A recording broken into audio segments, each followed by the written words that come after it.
এখনও নিরক্ষর দেশের ২২% জনগোষ্ঠী। এর মধ্যে বিদ্যালয় থেকে ঝরে পড়া শিশু এবং শিক্ষার সুযোগ থেকে বঞ্চিত প্রাপ্তবয়স্করা অন্যতম। ৭ সেপ্টেম্বর রোববার সচিবালয়ে আন্তর্জাতিক সাক্ষরতা দিবস উপলক্ষে আয়োজিত এক সংবাদ সম্মেলনে এ বিষয়ে একথা বলেন প্রাথমিক ও গণশিক্ষা উপদেষ্টা বিধান রঞ্জন রায় পোদ্দার। এ সময় বাংলাদেশ পরিসংখ্যান ব্যুরোর সর্বশেষ প্রতিবেদনের তথ্য তুলে ধরে তিনি জানান, দেশে ৭ বছর ও তদূর্ধ্ব জনগোষ্ঠীর মধ্যে বর্তমানে সাক্ষরতার হার ৭৭.৯%, অর্থাৎ প্রায় ২২.১% জনগোষ্ঠী এখনও নিরক্ষর।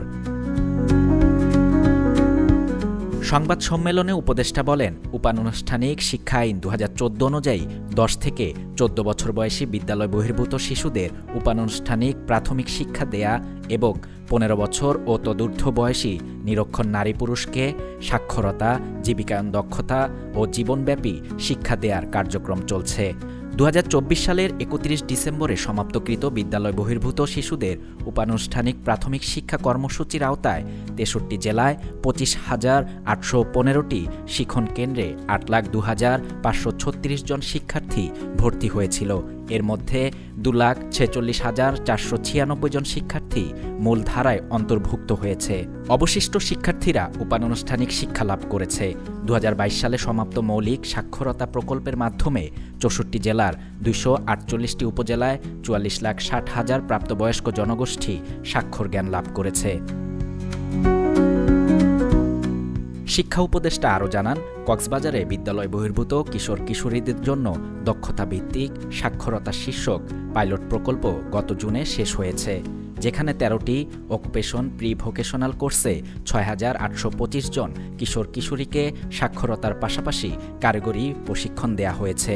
স্কিলফো প্রকল্পটির আরও ১৬টি জেলায় সম্প্রসারণের উদ্যোগ গ্রহণ করা হয়েছে।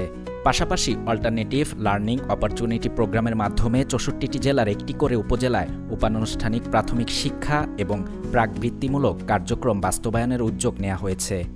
ইতোমধ্যে কার্যকর সাক্ষরতা ও ব্যবহারিক কর্মদক্ষতা শীর্ষক নতুন কর্মসূচির মাঠ পর্যায়ের কার্যক্রম দেশব্যাপী শুরু করার সব আয়োজন সম্পন্ন করা হয়েছে।